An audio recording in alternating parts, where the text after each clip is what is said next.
کیا وزیر اعظم اور آرمی چیف کا کنٹرول لائن کا دورہ. جوان مردی ہمت سے ہے زندگی. انہیں کیا پتہ کشمیر کے درد کو. آج ہماری بیٹیاں وہاں پر موجود ہے. میرا تعلق ریاست جموں کشمیر سے ساتھ ہے, سری نگر سے میرا تعلق ہے. مجھے پتہ ہے کہ میرے ماموں قدوس وانی کو ایک کھمبے کے ساتھ باندھ کے انہیں شہید کر دیا گیا تھا. برہان وانی اسے شہید کر دیا گیا تھا, اجاز ڈار کو شہید کر دیا گیا تھا, اشفاق مجید وانی کو شہید کر دیا گیا تھا, مقبول بٹ اور غورو کو. انہوں نے آج ہندوستان کی جمہوریت دیکھیں آپ کہ ہمارے شہیدوں کو شہید کر کے ہندوستان کی جیلوں میں ان کی میتیں ہیں, بلکہ ان کی میتوں کو بھی جہاد جیل کے اندر مسمار کر دیا گیا ہے. میں مذمت کرتا ہوں.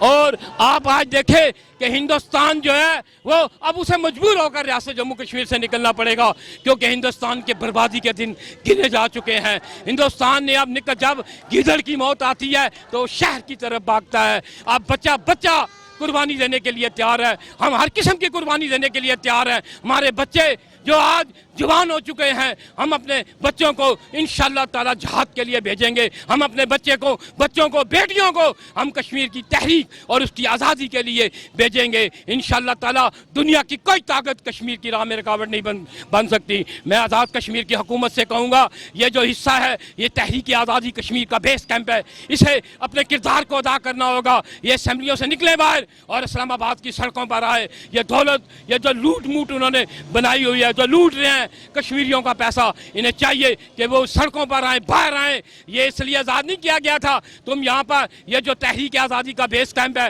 یہ صرف کشمیر کی تحریک کے لیے بنایا گیا تھا. میں یہ سمجھتا ہوں کہ آزاد کشمیر کی گورنمنٹ نے آج تک تحریک کے لیے کوئی کردار ادا نہ کیا, کیونکہ حتیٰ کہ ان کی یہ ذمہ داری تھی کہ یہ تحریک کے لیے اپنے کردار کو ادا کرتے, لیکن یہ اپنے کردار کو ادا نہ کر سکے. ہم اس موقع پر میں پاکستان میں مقیم کشمیری مہاجرین کی طرف سے ترجمان مہاجرین Jammu Kashmir as a Muhammad Farooq loan کی طرف سے میں حکومت کو اور آزاد کشمیر کو اور اس سری نگر کی بیٹیوں کو یہ یقین دلاتے ہیں کہ ہم تیار ہیں بالکل.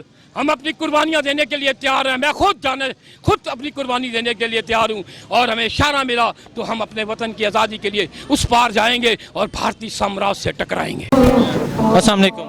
وعلیکم السلام. اچھا, آج 6 ستمبر یوم دفاع, کشمیریوں کے بارے کیا کہنا چاہیں گے؟ کشمیر ظاہر ہے جسے ہم جنت نظیر کہتے ہیں, جو کافر کی کبھی ہوئی ہے نہ ہوگی. کشمیر ہمارا ہے. جب کشمیری ہمارے ہیں تو ان کا وطن بھی ہمارا ہے. اور اہم بات کہ پاکستان کا نام ہی پے پنجاب الف افغانیہ کاف کشمیر سین سندھ اور تان بلوچستان, تو ہمارے نام کا حصہ ہے, مرکزی نام ہے کاف کشمیر سے. جناب صاحب نے ایسے نہیں کہا تھا کہ کشمیر ہماری شہر آ گئے. اور پھر اس میں چاروں صوبے اس کے کشمیر کے جو 47 میں ان کے بھی انتظامی 4 یونٹ تھے, جن میں ماشاءاللہ گلگت بلتستان, اس کا نام تھا NWFP کشمیر کا. وہ تو وہاں کے لوکل ہی اٹھ کھڑے ہوئے, ڈوگرا فوج کو بھگا دیا, انہوں نے آزادی حاصل کر لی. وہ ہمارا آج حصہ ہے مکمل. جموں جو سب سے بڑا علاقہ ہے